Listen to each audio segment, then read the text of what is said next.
সব তিনি দেখতে পান, সব তিনি শুনতে পান। সাত আকাশের উপর সিদরাতুল মুনতাহা, তার উপরে আল্লাহর আরশ, তার উপরে আল্লাহর কুরসি, সেখানে আল্লাহ তাআলা সমাসীন। এই আরশের উপর থেকে আল্লাহ তাআলা জমিনের অতল গহ্বরে, কোন জঙ্গলে, কোন গুহার ভিতরে কোন পিপিলিকাও যদি হেঁটে যায়, আল্লাহ বলে এত উপর থেকে ওই পিঁপড়ার হেঁটে চলার পায়ের আওয়াজটাও আমি আল্লাহ শুনতে পাই। এজন্য কেউ যেটা শোনে না শোনে কে? কেউ যেটা দেখে না দেখে কে? কেউ যেটা পারে না পারে কে? আওয়াজ করে বলেন, আল্লাহ কি আমাদের কাছে না দূরে? আমার বাবা মা আমার যত কাছে, তার চাইতো আমার বেশি কাছের কে? আমার স্ত্রী আমার যত কাছের, তার চাইতো আমার বেশি কাছের কে? আমি আমার যত কাছের, তার চাইতো আমার বেশি কাছের কে? আল্লাহ তাআলা তিনি যে আমাদের কাছে, এটা বোঝানোর জন্য তিনি কোরআনে দুটি শব্দ ব্যবহার করেছেন। আওয়াজ করে বলতে হবে, কটি? দুটি। এক জায়গায় ব্যবহার করেছেন করিব, আরেক জায়গায় ব্যবহার করেছেন আকরাব। রব্বুল আলামিন বলেন, وَإِذَا سَأَلَكَ عِبَادِي عَنِّي فَإِنِّي قَرِيبٌ أُجِيبُ دَعْوَةَ الدَّاعِ إِذَا دَعَانِ فَلْيَسْتَجِيبُوا لِي وَلْيُؤْمِنُوا بِي لَعَلَّهُمْ يَرْشُدُونَ। রব্বুল আলামিন বলেন, নবী হে, আমার বান্দারা যখন তোমাকে জিজ্ঞেস করে আমি কোথায়, তুমি বলে দাও ইন্নী করিব, আমি কাছে। আল্লাহু আকবার, তিনি কাছে। আল্লাহর হাবিব সাল্লাল্লাহু আলাইহি ওয়াসাল্লামকে আল্লাহ কমান্ড দিলেন, আপনি বলে দেন, যখনই উম্মতেরা জিজ্ঞেস করবে আল্লাহ কোথায়, আমি কোথায়, আপনি বলে দেন ফাইন্নী করিব, আমি কাছে। আরেক জায়গায় আল্লাহ ব্যবহার করলেন আকরাব, কাছে না। করিব মানে কাছে, আর আকরাব মানে সবচাইতে কাছে। The closest one, the most closest one, সবচাইতে কাছে। ওয়া নাহনু আকরাবু ইলাইহি মিন হাবলিল ওয়ারিদ। তোমার পেছনে যে স্পাইনাল কর্ড, শির দ্বারা, ব্যাকবোন, মেরুদণ্ড, যেটা আমাদের দেহের একেবারে মাঝখানে, আল্লাহ বলে আমি ওইটারও কাছে। কোন কোন মুফাসসিরিন ইকরাম বলেন, আমাদের যে খাদ্যনালী আর শ্বাসনালী, এটা আমার ঘাড়ের যত কাছে, আমার আল্লাহ আমার তার চাইতেও বেশি কাছে। তার মানে এই আয়াত দ্বয় থেকে আমরা বুঝতে পারলাম আল্লাহ দূরে নন, তিনি আমাদের কাছে। তিনি আমাদের কাছে, ডাকলেই তিনি সাড়া দেন। সুবহানাল্লাহ পড়েন। ভায়া হয়ে তার কাছে যাওয়া লাগে না, মিডিয়া হয়ে যাওয়া লাগে না। আমার সাথে দেখা করতে হইলে কত ভায়া হয়ে আসা লাগে, পাওয়া যাচ্ছে না। কিন্তু আল্লাহরে পাইতে হইলে অ্যাপয়েন্টমেন্ট লাগে। আওয়াজ করে বলতে হবে মুসলমান, আল্লাহরে কাছে পেতে সিরিয়াল লাগে। আল্লাহ বলে ডাক দিলেই আমার আল্লাহ আমার ডাকে সাড়া দেয়। চিল্লায় বলেন ঠিক কিনা? এজন্য বুখারীর বর্ণনায় বিশ্বনবী বললেন, ফাইন যাকারানি ফি নাফসি যাকারতুহু ফি নাফসি। আমার বান্দা যদি আমারে একা একা ডাকে, মুহূর্তের মধ্যে আমি আমার বান্দারেও একা একা ডাকতে শুরু করে দে। ফাইন যাকারানি ফি নাফসি যাকারতুহু ফি নাফসি। আমার কোন বান্দা যদি আমারে একা একা স্মরণ করে, আমি আমার বান্দারে একা একা স্মরণ করি। ওয়া ইন যাকারানি ফি মালাইন যাকারতুহু ফি মালাইন খায়রিম মিনহু। আর আমার বান্দা যদি আমাকে একা একা স্মরণ না করে বিশাল মহাসমাবেশে স্মরণ করে, তাহলে আমি আল্লাহ তাআলা আমার আরশে ফেরেশতাদেরকে নিয়ে এর চেয়ে বড় মহাসমাবেশ করে আমার বান্দারে স্মরণ করি। ওয়া ইন তাকাররাবা ইলাইয়া বিশিবরিন তাকাররাবতু ইলাইহি যিরাআন। আমার বান্দা যদি আমার দিকে এক বিঘত আসতে চায়, আমি আমার বান্দার দিকে এক হাত এগিয়ে যাই। আপনি এক হাত আল্লাহর কাছে যেতে চাইলে আল্লাহ এক হাত এগিয়ে যায়। ওয়া ইন তাকাররাবা ইলাইয়া যিরাআন তাকাররাবতু ইলাইহি বাআন। আমার কোন বান্দা যদি আমার দিকে এক হাত এগিয়ে আসে, আমি আমার বান্দার দিকে দুই হাত এগিয়ে যাই। ওয়া ইন আতানি ইয়ামশি আতাইতুহু হারওয়ালা। আমার বান্দা যদি আমার দিকে হেঁটে হেঁটে আসতে চায়, আমি আমার বান্দার কাছে যাওয়ার জন্য দৌড়ে দৌড়ে ছুটে যাই। এজন্য আওয়াজ করে বলতে হবে, আল্লাহ কাছে না দূরে? আরো জোরে, কাছে না দূরে? দ্য মোস্ট ক্লোজেস্ট ওয়ান, সবচাইতে কাছে। চাইলেই আমরা আল্লাহর কাছে যেতে পারি। আমরা আজকে জেনে যেতে চাই কি কাজ করলে আল্লাহর নৈকট্য পাওয়া যায়, কি কাজ করলে আল্লাহর কাছে যাওয়া যায়। দুইটা সোর্স থেকে জানবো। কয়টা সোর্স? এক হচ্ছে কোরআন, আরেক হচ্ছে সুন্নাহ। আওয়াজ করে জবাব দেন, এক হচ্ছে, আরেক হচ্ছে। তো আসেন কোরআনকে আমরা জিজ্ঞেস করি, কোরআন তুমি আমাদেরকে বলো কি করে আমরা আল্লাহর কাছে যেতে পারি। কি করে আমরা আল্লাহর কাছের বান্দা হতে পারি, কি করে আমরা আল্লাহ তাআলার নৈকট্য পেতে পারি। এবার কোরআন আমাদেরকে প্রেসক্রিপশন দিচ্ছে, শোনো, তোমরা যদি আল্লাহর নৈকট্যপ্রাপ্ত বান্দা হতে চাও তাহলে সেজদায় লুটিয়ে পড়ো।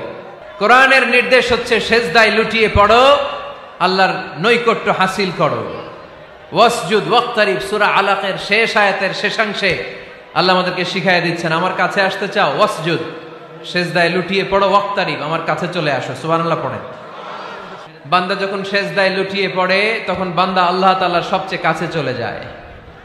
ফাকসিরু ফিহি দুআ, তাই তোমরা বেশি বেশি দোয়া করো। সেজদায়ে নত হও, অশ্রু ছাড়ো, প্রভুর শরণে হৃদয় গাড়ো। সেজদায়ে নত হও, অশ্রু ছাড়ো, প্রভুর শরণে হৃদয় গাড়ো। প্রাণ খুলে সব ব্যথা বলো প্রভুকে, বলো প্রভুকে। রাত কি কেটে যাবে ঘুমে অলসে, রাত কি কেটে যাবে ঘুমে অলসে। তুমি কি জানবে না তোমার নিজেকে, প্রভুকে। রাত কি কেটে যাবে ঘুমে অলসে, ঠিক কিনা? ঘুমে অলসে আমাদের রাত কেটে যায়, সেজদা দেওয়ার সময় নাই। কখন প্রভুর দরবারে হাজিরা দেব, কখন সেজদা দেব? আল্লাহর হাবিব সাল্লাল্লাহু আলাইহি ওয়াসাল্লাম বললেন, আকরাবু মা ইয়াকুনুল আবদু মির রাব্বিহি ওয়া হুয়া সাজিদ ফাকসিরু ফিহি দুআ। তোমরা যখন সেজদায় লুটিয়ে পড়ো তখন তোমরা আল্লাহর সবচাইতে কাছে চলে যাও। এজন্য ওই সময় বেশি বেশি আল্লাহর কাছে চেয়ে নাও। সুবহানাল্লাহ পড়েন। মনের যত আকুতি আছে, যত জ্বালা আছে, যত বেদনা, সেজদায় পড়ে আল্লাহরে বলার দরকার আছে না নাই? কারণ কেউ যেটা শোনে না, শোনে কে? পরীক্ষায় ভালো করতে চান, সেজদায় লুটিয়ে পড়ে আল্লাহরে বলেন। নেককার স্ত্রী চান, সেজদায় পড়ে আল্লাহরে বলেন। নেককার সন্তান চান, সেজদায় লুটিয়ে পড়ে আল্লাহরে বলেন। বিসিএস পরীক্ষায় টিকতে চান, সেজদায় লুটিয়ে পড়ে আল্লাহকে বলেন। পাসপোর্ট দিয়ে রেখেছেন, ভিসা হয় না, সেজদায় লুটিয়ে পড়ে আল্লাহরে বলেন। মনের যত জ্বালা, যত যন্ত্রণা, যত আকুতি, যত হাহাকার, সেজদায় লুটিয়ে পড়ে আল্লাহরে বলেন। কারণ আল্লাহর দরবার এমন দরবার, এই দরবার থেকে কেউ কোনোদিন খালি হাতে ফিরে না। চিল্লায় বলেন ঠিক কিনা? কেউ ফিরে না খালি হাতে আল্লাহরে তোর দরবারেতে, তাই না? আকরাবু মা ইয়াকুনুল আবদু মির রাব্বিহি ওয়া হুয়া সাজিদ। বান্দা যখন সেজদায় লুটিয়ে পড়ে, বান্দা আল্লাহর সবচাইতে কাছে চলে যায়। এই কথাটা মনে থাকবে আপনাদের সবার। আমরা কখন আল্লাহর সবচেয়ে কাছে যাই? আওয়াজ করে বলেন। যখন আমরা সেজদায় পড়ে থাকি। আপাত দৃষ্টিতে মনে হয় সেজদাটা যখন দেই জায়নামাজের উপরে আমার কপালটা পড়ে, সেজদাটা যখন দেই মসজিদের টাইলসের উপরে আমার সেজদাটা পড়ে, সেজদাটা যখন দেই মনে হয় যে মসজিদের কাপড়ের উপর আমার কপালটা পড়ে। কিন্তু বিশ্বনবী বলেন না, তোমার কপালটা আল্লাহর কুদরতি পায়ের উপরে পড়ে। আকরাবু মা ইয়াকুনুল আবদু মির রাব্বিহি ওয়া হুয়া সাজিদ। বান্দা যখন সেজদায় লুটিয়ে পড়ে, বান্দা আল্লাহর সবচাইতে কাছে চলে যায়। তাহলে কোরআন আমাদেরকে জানালো, যদি আল্লাহর প্রিয় হতে চাও সেজদায় লুটিয়ে পড়ো। আল্লাহর প্রিয় হতে চাইলে কি করব? আওয়াজ করে বলেন কি করতে হবে? আল্লাহর হাবিব সাল্লাল্লাহু আলাইহি ওয়াসাল্লাম লম্বা সময় ধরে রাতে সেজদায় পড়ে থাকতেন। আল্লাহর হাবিব সাল্লাল্লাহু আলাইহি ওয়াসাল্লামের সাহাবারা সব সময় লম্বা লম্বা রুকু দিতেন, লম্বা লম্বা সেজদা দিতেন। কিন্তু আমরা রুকুর মধ্যে তাড়াহুড়ো করি, সেজদা দিতে যে তাড়াহুড়ো করি, এরকম আছে না নাই? আপনারা তাড়াহুড়ো করেন? করবেন না আমার ভাইয়েরা। There is no rushing in সালাহ। সালাতে তাড়াহুড়ো নেই। There is no hastiness in সালাহ। সালাতে কোনো তাড়াহুড়ো নেই। সল্লু সালাতান মুআদ্দি'। এমন ভাবে নামাজে দাঁড়াবেন মনে করবেন এটাই হতে পারে আমার জীবনের শেষ নামাজ, ঠিক কিনা? Perform the Salah as if this is your last and final prayer. এমন ভাবে মুসল্লায় দাঁড়ান মনে করেন এটাই হতে পারে জীবনের শেষ নামাজ। This is my last chance. এখন বাজে 3:30। কেউ যদি বলে আসরের যে নামাজটা পড়বেন এটাই আপনার জীবনের শেষ নামাজ, ওই নামাজ আপনি তাড়াহুড়া করবেন? কথা বলেন। আরে কাঁদতে কাঁদতে আপনি শেষ। এত সুন্দর অজু বানাবেন, এত সুন্দর আতর মেখে যায় নামাজ বিছিয়ে পাঞ্জাবিটা পরে আপনি নামাজে দাঁড়াবেন, রুকুতে কি সুন্দর রুকু করবেন, লম্বা সময় সেজদা করে চোখের পানি দিয়ে তো সেদিন আপনার জায়নামাজ আপনি ভিজিয়ে দিবেন, ঠিক কিনা? কেন এমনটা করবেন? কারণ আপনি জেনে গিয়েছেন এটাই আমার শেষ নামাজ, তাই না? তো প্রতিটা নামাজের সময় এই জিনিসটা ভাবলে সমস্যা কোথায়? আমরা যে আরো আধা ঘন্টা এখানকার সবাই বেঁচে থাকবো কোনো গ্যারান্টি আছে? আরো 10 মিনিট হায়াত পাবো, গ্যারান্টি? 5 মিনিট, 2 মিনিট, শ্বাস যেটা নিলাম, ব্রেথ ইন করলাম, এটার ব্রেথ আউট করতে পারবো, কোনো গ্যারান্টি আছে? তো প্রতিটা সালাতের মুসল্লায় যখন দাঁড়াই এই চিন্তাটা আমাদের মাথায় আসে না কেন যে এটাই আমার শেষ নামাজ?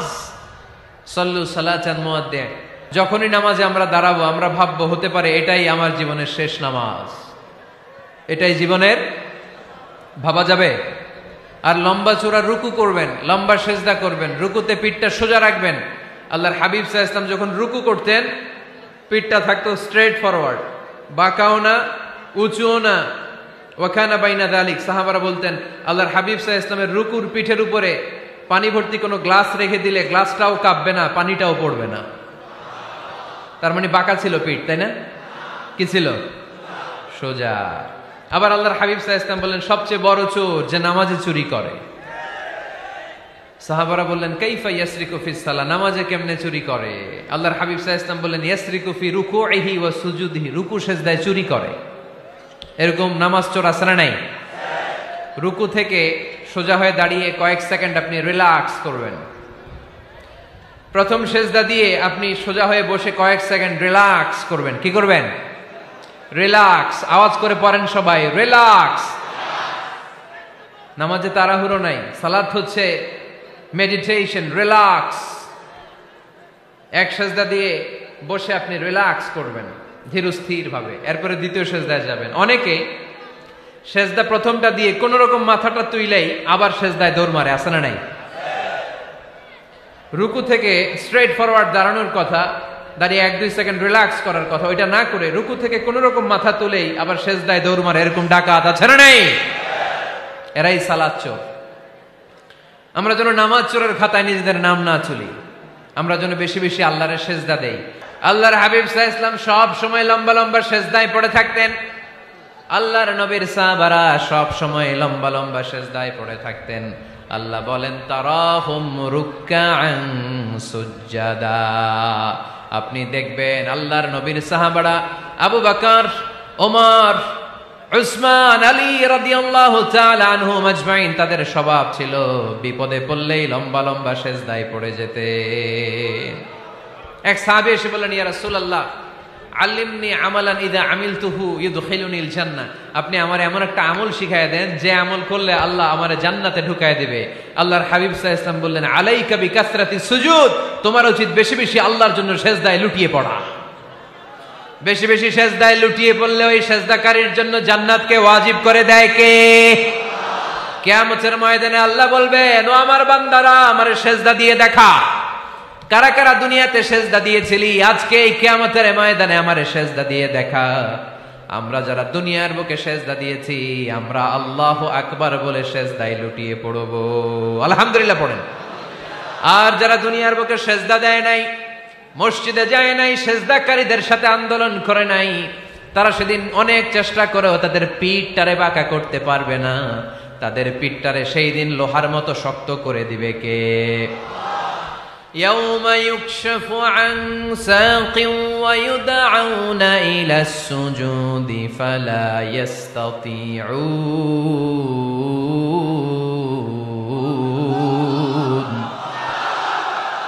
সেদিন আল্লাহ তাআলা উনার পায়ের গোছা উন্মুক্ত করবেন, পায়ের গোছা দেখাবেন আর বলবেন সেজদা দাও, সেজদা দাও।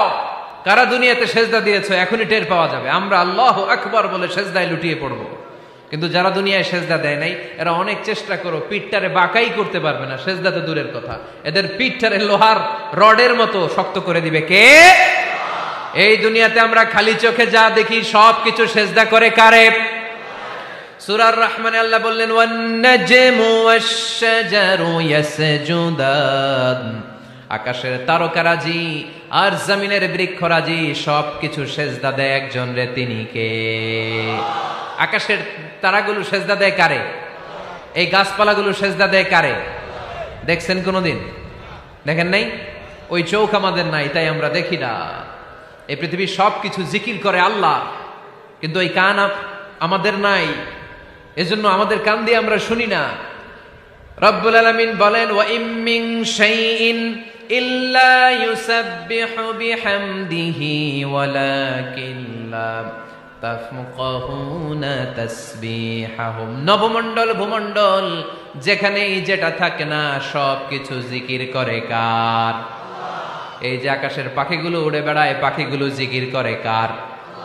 নদী নালা জিকির করে কার? সাগর মহাসাগর জিকির করে কার?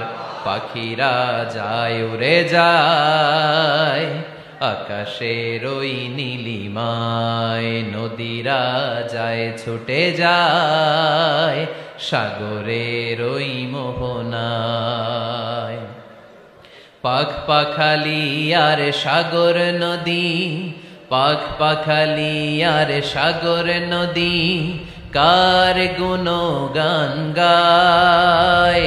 আল্লাহু আল্লাহ আল্লাহু আল্লাহ আল্লাহর গুণগান গায়। সবাই পড়েন আল্লাহু আল্লাহ আল্লাহু আল্লাহ আল্লাহর গুণগান গায়। সুবহানাল্লাহ পড়েন। ওয়া ইম মিন শাইইন ইল্লা ইউসাব্বিহু বিহামদিহি ওয়ালাকিন লা তাফকাহুনা তাসবিহাহুম। পৃথিবীতে যা দেখো খালি চোখে সবকিছু আল্লাহর তাসবিহ পড়ে, সব আল্লাহর জিকির করে, সব আল্লাহর সেজদা দেয়। ওয়ান নাজমু ওয়াশ-শাজারু ইয়াসজুদান, আকাশের তারা দুনিয়ার বৃক্ষরাজি সেজদা দেয় একটা সত্তাকে, তিনি কে? অস্ট্রেলিয়ায় একটা শহর আছে সিডনি, সিডনিতে একটা জঙ্গল আছে, ওই জঙ্গলে একটা গাছ মানুষের মতো করে টু দ্য ডাইরেকশন অফ কিবলা, কেবলামুখী হয়ে এখনো রুকু দিয়ে আছে। সুবহানাল্লাহ পড়তে পারলেন না আওয়াজ করে? অনেক ক্যালেন্ডারে ছবিটা দেখা যায়, পেপার কাটিং আমি দেখেছি। একেবারে মানুষের মতো গাছটা, এটা এমন ভাবে বড় হয়েছে, এটা বড় হয়ে এমন ভাবে বেন্ড করেছে মাথাটা বাঁকা হয়ে টু দ্য ডাইরেকশন অফ কিবলা, কেবলামুখী হয়ে রুকু করে আছে। অনেক গাছ আছে সেজদা করে আছে। গোটা বিশ্বের যা কিছু দেখা যায় সবকিছু সেজদায় লুটিয়ে পড়ে কার জন্যে? সবকিছু জিকির করে কার? ওই কান আমাদের নাই, তাই আমরা শুনি না। ওই চোখ আমাদের নাই, তাই আমরা দেখি না। কিন্তু মহাবিশ্বের সবকিছু সেজদা করে কারে? এজন্য আমরাও সেজদা করতে চাই একজনকে। চিল্লায় বলেন তিনি কে? আমরা মসজিদে একটা সেজদা দেব, আবার মাজারে যে আর একটা দেব। হ্যাঁ, সমস্যা কি? সব জায়গায় দিলাম, মসজিদেও কিছু দিলাম, মাজারেও কিছু দিলাম। কুমিল্লার ভাইয়েরা আওয়াজ করে উত্তর দাও, মুসলমান সেজদায় কোনো ভাগাভাগি চলে? আল্লাহর রাজত্বে কোনো ভাগাভাগি আছে? সেজদা চলবে একজনের জন্য, তিনি কে? কোন ভণ্ডামির সাথে ইসলামের কোন সম্পর্ক, ভণ্ডামির সাথে কোরআনের কোন সম্পর্ক। ভণ্ডদের ভালো হওয়ার সুযোগ এখনো আছে না নাই? আজকের এই লাখো জনতার মাহফিল থেকে আমরা তাদেরকে উদাত্ত আহ্বান জানাই, ভণ্ডামি ছেড়ে দেন, ভালো হয়ে যান। ভালো হইতে পয়সা লাগে না।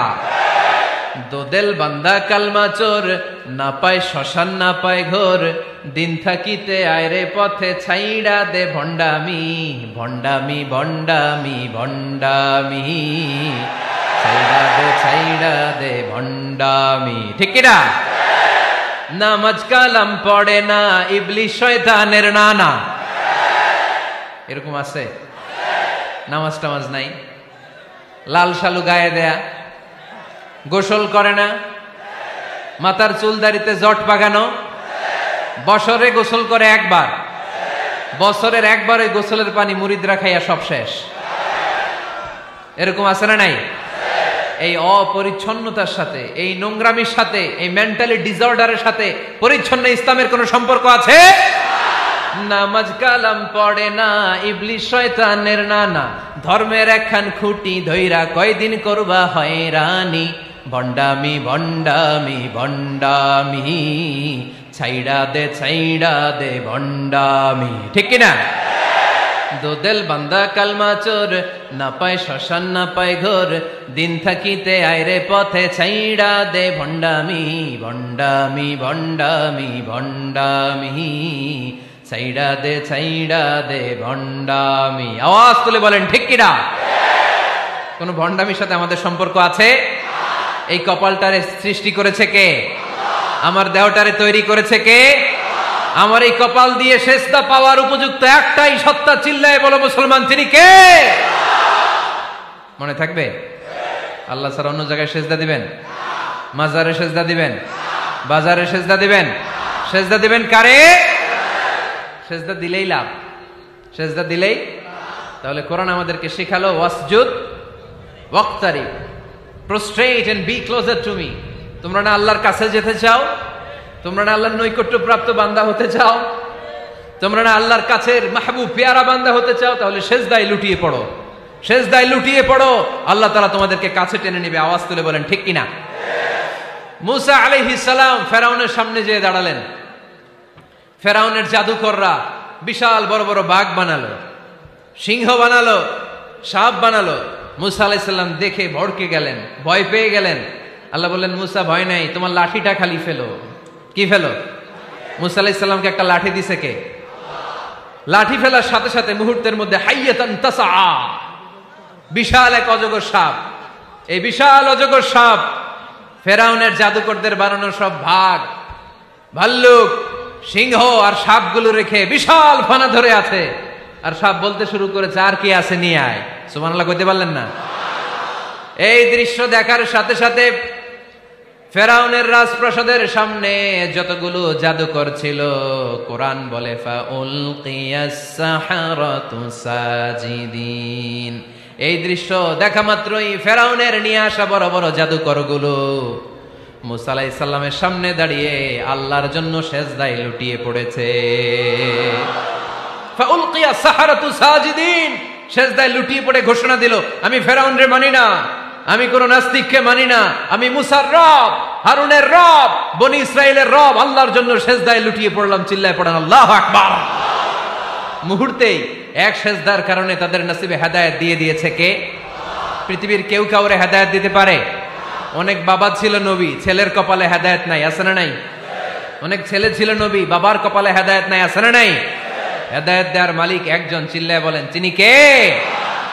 একটা সেজদা, একটা সেজদা, একটা সেজদার আদেশকে অমান্য করার কারণে ইবলিস জাহান্নামীদের সর্দার। চিল্লায় বলেন ঠিক কিনা?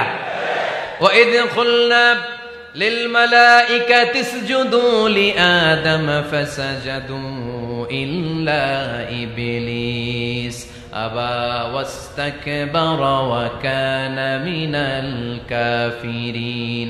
আল্লাহ বললেন, ও ফেরেশতাকুল সবাই আমার আদেশ মোতাবেক আদমকে সেজদা করো। সবাই সেজদা করলো, একজন ছাড়া, সে কে? আরো জোরে বলেন। অস্বীকার করলো, ওয়াস্তাকবার, অহংকার দেখালো, ওয়া কানা মিনাল কাফিরিন, কাফেরদের অন্তর্ভুক্ত হলো, জাহান্নামীদের সর্দার হলো। কয়টা সেজদার আদেশ?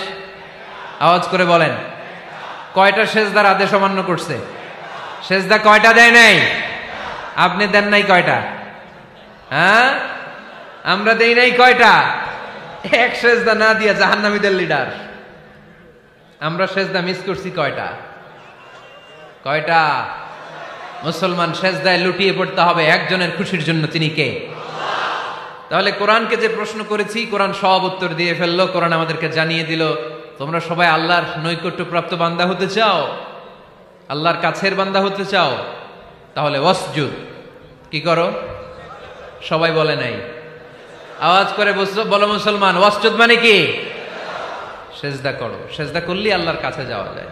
মনের যত জ্বালা যন্ত্রণা দুঃখ ব্যথা আপনি সেজদায় পড়ে আল্লাহরে বলেন। কোনো ভায়া লাগবে না, কোনো মিডিয়া লাগে না, কোনো সিরিয়াল লাগে না, কোনো অ্যাপয়েন্টমেন্ট লাগে না। ডাকতে দেরি, ডাকে সাড়া দিতে দেরি হয় না।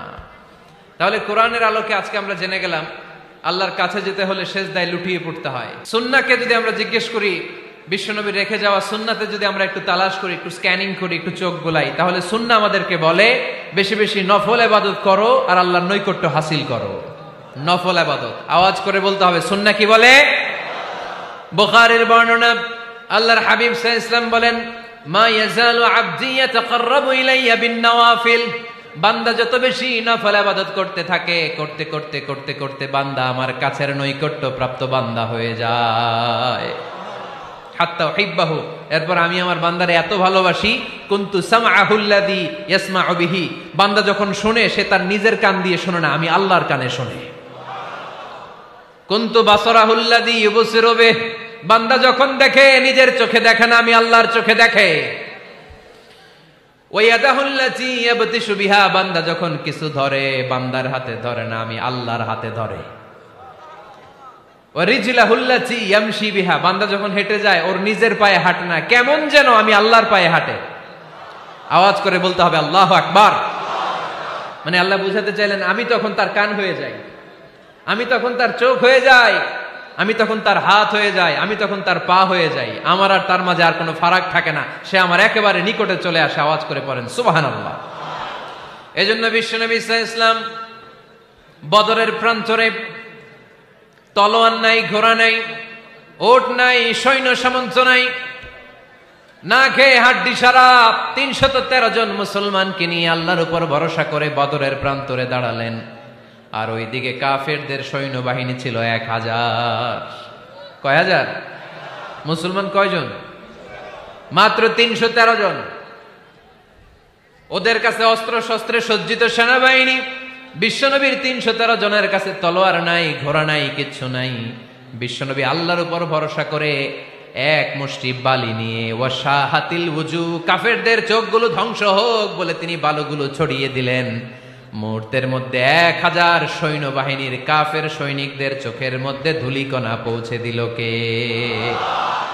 আল্লাহর হাবিব সাল্লাল্লাহু আলাইহি ওয়াসাল্লাম বদরের প্রান্তর থেকে এক মুষ্টি বালু নিয়ে বললেন শাহাতিল ওযু, বলে তিনি বালু ছুড়ে মারলেন। ১,০০০ সৈন্যবাহিনীর চোখের মধ্যে বালু ছড়াই দিছে কে? বুঝে শুনে উত্তর দিয়েন। এখানে ১,০০০ লোক দাঁড়ানো, আমি বালু নিলাম, গায়ের যত জোর আছে সবার চোখের দিকে মারলাম। ১,০০০ জনের চোখের ভিতরে ঢুকবে? সর্বোচ্চ ৫ জন, বেশি হইলে ১০ জন, তার চেয়ে বেশি হইলে ২০ জন, বেশি হইলে ৫০ জন। বুঝে শুনে উত্তর দিয়েন। আমার মুষ্টিবদ্ধ বালু ছুঁড়ে মারলে ১,০০০ মানুষের চোখের মধ্যে পড়বে? আওয়াজ করে বলেন পড়বে। এজন্য আল্লাহ বলেন নবী ওটা তুমি মারো নাই, ওটা আমি মারছি। সুবহানাল্লাহ নাই? আল্লাহ বিশ্বনবীরে ডেকে বলেন ওমা রামাইতা ইয রামাইতা ওয়ালাকিন্নাল্লাহা রামা। নবী হে, বালু তুমি ঠিকই তোমার হাতে নিয়েছো, কিন্তু আমি আল্লাহ নিজ দায়িত্বে ১,০০০ কাফেরের চোখের ভেতরে বালুগুলো পৌঁছে দিয়েছি। তাহলে বান্দা যখন নফল ইবাদত করে তখন বান্দার হাত আর বান্দার হাত থাকে না, ওইখানে আল্লাহর হাত যুক্ত হয়ে যায়। বান্দার পা থাকে না, সেখানে আল্লাহর পা যুক্ত হয়ে যায়। বান্দা যখন দেখে নিজ চোখে দেখে না, আল্লাহর দৃষ্টিশক্তি সেখানে যুক্ত হয়ে যায়। চিল্লায় বলেন ঠিক কি না? এজন্য নফল ইবাদত করতে রাজি আছেন তো? সুনানে তিরমিজির বর্ণনায় আল্লাহর হাবিব সাল্লাল্লাহু আলাইহি ওয়াসাল্লাম বললেন হাদিসে কুদসি, কিয়ামতের দিন বান্দার যখন ফরজে ঘাটতি হবে, কিসে ঘাটতি হবে? ফরজে। আল্লাহ পাক বলবেন উনজুরু হাল্লি আবদি মিন তাতাওয়ু, ও ফেরেশতারা দেখো তো আমার বান্দা নফল করছে কিনা। ফরজে যেহেতু তার ঘাটতি, দেখো তো আমার বান্দার কোনো নফল ইবাদত আছে কিনা। ফেরেশতারা বলবে আছে। আল্লাহ বলবেন তাহলে ফরজগুলার যেহেতু ঘাটতি, নফল থেকে কিছু এনে ফরজে বসাই দিয়ে এগুলোর ফরজ বানায় দাও। এজন্য নফল ইবাদতের দরকার আছে না নাই? ফরজ তো করাই লাগবে, এটা কম্পালসারি, এটার মাফ নাই, এটা অব্লিগেটরি। নফল করে আল্লাহর কাছে যাওয়া যায়। নফল হচ্ছে ওভারটাইম, যে আল্লাহর কাছে যেতে হলে কি করতে হয়? সেজদা দিতে হয়। আর সুন্নাহর আলোকে আমরা জানলাম আল্লাহর কাছে যেতে হলে কি করার মাধ্যমে কাছে যেতে হয়? আওয়াজ করে বলেন নফল ইবাদত করতে রাজি আছেন সবাই? সবচাইতে শ্রেষ্ঠ নফল ইবাদত হচ্ছে কোরআনের তেলাওয়াত, ঠিক কি না? আল্লাহর হাবিব সাল্লাল্লাহু আলাইহি ওয়াসাল্লাম বললেন নফল ইবাদতের মাধ্যমে আল্লাহর কাছে যেতে চাও, নৈকট্যপ্রাপ্ত বান্দা হতে চাও, আফদলুল ইবাদাতি তিলাওয়াতুল কোরআন। সবচাইতে যত নফল ইবাদতের লিস্ট হতে পারে, এই লিস্টে র্যাঙ্কিং এ ১ নাম্বার থাকবে কোরআনের তেলাওয়াত। এই কোরআন তেলাওয়াত করতে রাজি আছেন তো? আমার হাতে যে কিতাবটার নাম কি? সবাই বলতে পারেন নাই? আওয়াজ করে বলেন তো কিতাবটার নাম? এই কিতাবে ভুল আছে? সন্দেহ আছে? সংশয় আছে? এটা আলোর পথ দেখায়। এই কিতাব মানুষকে মানুষের মতো মানুষ বানায়, ঠিক কিনা? গরুর পেট থেকে বেরোলে ওটা গরু, ছাগলের পেট থেকে বেরোলে ওটা ছাগল হয়, মানুষের পেট থেকে বেরোলে ওটা মানুষ হয় না, ওটার মানুষ বানাইতে হয়। মানুষ বানানোর জন্য কোরআন পড়ার দরকার আছে না নাই? তাহলে নফল আবাদত করে আমরা আল্লাহর নৈকট্য পেতে চাই। এক নাম্বার যে আবাদতের কথা আপনাদেরকে শোনালাম সেটা হচ্ছে কোরআনের তেলাওয়াত। রাজি আছেন সবাই? ফজরের পরেই এই নিমসার এলাকায়, এই কুমিল্লা এলাকায় কোরআনের সুমধুর বাণীতে আমাদের গ্রামগুলো মুখরিত থাকতে হবে। আওয়াজ করে বলেন ঠিক কিনা? একটা সময় ছিল আমার বাংলার ৬৮,০০০ গ্রাম থেকে ফজরের পর কোরআনের ধ্বনি শোনা যেত। ৬৮,০০০ গ্রাম থেকে মক্তবগুলো থেকে আল্লাহর বাণী শোনা যেত। কিন্তু এখন নানা ষড়যন্ত্রের কবলে পড়ে আমাদের মক্তব বন্ধ হচ্ছে, আমাদের কোরআন তেলাওয়াত থেমে যাচ্ছে। কোরআনের তেলাওয়াত কশিন কালেও থামায় দেওয়া যাবে না। চিল্লায় বলেন ঠিক কিনা? রোজ সকালে শুনতাম আগে আল কোরআনের বাণী রে, আল কোরআনের বাণী। এখন শুনি সারে গামার দীপ্ত ফ্যান ফেনানি। ধর্মপ্রাণ মুসলমান আজকাল হয়েছে মডার্ন। ধর্মপ্রাণ ধর্মপ্রাণ আমরা বড়ই ধর্মপ্রাণ। নামাজ রোজার কিছু নাই, ভুলেও ধরি না কোরআন। ধর্মপ্রাণ ঠিক কিনা? প্রতিদিন কোরআন শিখায় যে তার পকেট যায় ফাঁকা রে, তার পকেট যায় ফাঁকা। সপ্তাহে 2 দিন গান শিখায় যে নেয় তো 1000 টাকা। ধর্মপ্রাণ মুসলমান আজকাল হয়েছে মডার্ন। ধর্মপ্রাণ ধর্মপ্রাণ আমরা বড়ই ধর্মপ্রাণ। নামাজ রোজার কিছু নাই, ভুলেও ধরি না কোরআন। ধর্মপ্রাণ। আমরা কি এমন ধর্মপ্রাণ হতে চাই? ফজরের পর আমাদের সিলেবাস কি? কোরআন তেলাওয়াত। আওয়াজ করে সবাই বলেন, ফজরের সালাতের পরে আমাদের প্রতিটি পরিবারে, প্রতিটি ঘরের সিলেবাস কি? তাহলে কোরআন তেলাওয়াত করব। 2 নাম্বার তাহাজ্জুদের সালাত পড়ব। ফজরই তো পড়তে পারি না, তাহাজ্জুদ পড়ব কখন? তাহাজ্জুদ পড়লে আপনার মর্যাদা বাড়ায় দিবে কে? রব্বুল আলামিন বলেন, ওয়া মিনাল লাইলি ফাতাহাজ্জাদ বিহি নাফিলাতান লাকা আসা আন ইয়াবআসাকা রাব্বুকা মাকামাম মাহমুদা। তাহাজ্জুদের নামাজ যারা পড়বে তাদের মর্যাদা বাড়িয়ে দেয় কে? কারণ ওই মুহূর্তে আল্লাহ প্রথম আকাশে নেমে আসেন আর ডাকে, আলা মিন মুস্তাগফিরিন আগফিরালা। কার ক্ষমা দরকার? ক্ষমা চা, ক্ষমা করে দেব। আলা মিন মুস্তাকসিন আকসুলা। কার খাবারের দরকার, পোশাকের দরকার? চাও, দিয়ে দেব। চাও, কার কি লাগবে? চাও, আমি দিয়ে দেব। রমজানে তাহাজ্জুদ পড়ার একটা সুবর্ণ সুযোগ, কারণ সাহারি খাওয়ার জন্য তো ওঠাই লাগে। একটু তাহাজ্জুদের অভ্যাস করবো আমরা। রাজি আছি তো সবাই? 3 নম্বর নফল ইবাদত হচ্ছে দোয়া। সবাই সবার জন্য দোয়া করবো। অনেকে কয় হুজুর আমার দোয়া আমি করবো, ওরটা ওই করবো, এর লাগে আমি করুম কেন? আছে না নাই? না, এটা ভুল। নিজের জন্য করবেন, অন্যের জন্য করবেন। মা মিন আবদিন মুসলিম ইয়াদউ লি আখিহিল মুসলিম ইল্লা ক্বালা লাহুল মালাকু ওয়া লাকা বিমিসলিন। কোন বান্দা যখন তার ভাইয়ের জন্য দোয়া করে, ফেরেশতারা বলে, আল্লাহ এই দোয়াটা যে দোয়া করছে আগে তার জন্য কবুল করে নাও। আপনি দোয়া করলেন, আল্লাহ আমার ভাই অসুস্থ, তারে সুস্থ করে দাও। ফেরেশতারা বলে, আল্লাহ যিনি দোয়া করতেছে তার যদি কোনো অসুস্থতা থাকে আগে তারে সুস্থ করে দাও। এটার মধ্যে চোখের পানি জুড়ে দিবেন, আবেগ জুড়ে দিবেন, মুহূর্তেই আরশের মধ্যে যে নক করবে। চোখের পানির দাম আল্লাহর কাছে খুব বেশি। 2 ফোঁটা পানি, 2 ফোঁটা পানি আল্লাহর কাছে প্রিয়। আওয়াজ করে বলেন, কয় ফোঁটা? 2 ফোঁটা। এক হচ্ছে জিহাদের ময়দানে রক্তের ফোঁটা, আরেক হচ্ছে অনুতপ্ত বান্দার চোখের পানির ফোঁটা। অনুতপ্ত বান্দা যখন অনুতপ্ত হয়ে কাঁদে, তার চোখের পানি চোখ বেয়ে নাকের ডগা বেয়ে মাটিতে পড়ার আগেই ওই বান্দার সব গুনাহ আল্লাহ মাফ করে দেয়। তাহলে প্রথমে কোরআন তেলাওয়াত, তারপর তাহাজ্জুদের নামাজ, তারপরে দোয়া। 4 নম্বরে জিকির। জিকির নফল ইবাদত, ঠিক কিনা? জিকির করতে করতে স্টেজের উপরে উঠে যাবেন আপনারা সবাই। ফাযকুরুল্লাহ কামা আল্লামাকুম। জিকির ওইভাবে করো যেভাবে আল্লাহ শিখিয়েছেন। আল্লাহ কিভাবে শিখিয়েছেন? ওয়াযকুরু রাব্বাকুম ফি নাফসিক। দেখেন, জিকির করার পদ্ধতি কোরআন থেকে শুনেন। মনে মনে করো, তাদাররুআন সবিনয়ে করো, খিফাতান ভীত বিহবল চিত্তে করো, দুনাল জাহরি মিনাল কওল অনুচ্চ স্বরে, বেশি আওয়াজ করে লাফালাফি করো না। এটা হচ্ছে জিকির করার পদ্ধতি। জিকির করার পদ্ধতি আল্লাহর হাবিব শিখালেন, আহাব্বুল কালামি ইলাল্লাহি আরবাআ। আল্লাহর কাছে সবচেয়ে প্রিয় কথা কয়টি? 1 নাম্বার সুবহানাল্লাহ, 2 নাম্বার আলহামদুলিল্লাহ। 3 নাম্বার লা ইলাহা ইল্লাল্লাহ। 4 নাম্বার আল্লাহু আকবার। এর চেয়ে শ্রেষ্ঠ জিকির আর হতে পারে? আবার আল্লাহর হাবিব সাল্লাল্লাহু আলাইহি ওয়াসাল্লাম বললেন, মান ক্বালা লা ইলাহা ইল্লাল্লাহ দাখালাল জান্নাহ। একবার লা ইলাহা বলে যে মরতে পারবে তার জন্য জান্নাত ওয়াজিব করে দিবে কে? আল্লাহ। এই জিকিরগুলো করবেন হাতের গিড়ায়, আঙ্গুলের গিড়া আছে না, ডান হাত তুলেন তো, এরকম গিড়াগুলো দেখেন তো আমারে, এইভাবে সুবহানাল্লাহ সুবহানাল্লাহ সুবহানাল্লাহ। এটা সুন্নাত, পারা যাবে? আব্দুল্লাহ ইবনে আমর ইবনে আল-আস বলেন, রাআইতু রাসূলুল্লাহ সাল্লাল্লাহু আলাইহি ওয়াসাল্লাম ইয়াকিদু তাসবিহা বিয়ামিনি।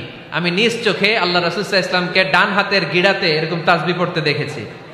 সুবহানাল্লাহ পড়েন, নীরবে নিঃশব্দে জিকির করবেন। হ্যাঁ, এটা ঠিক।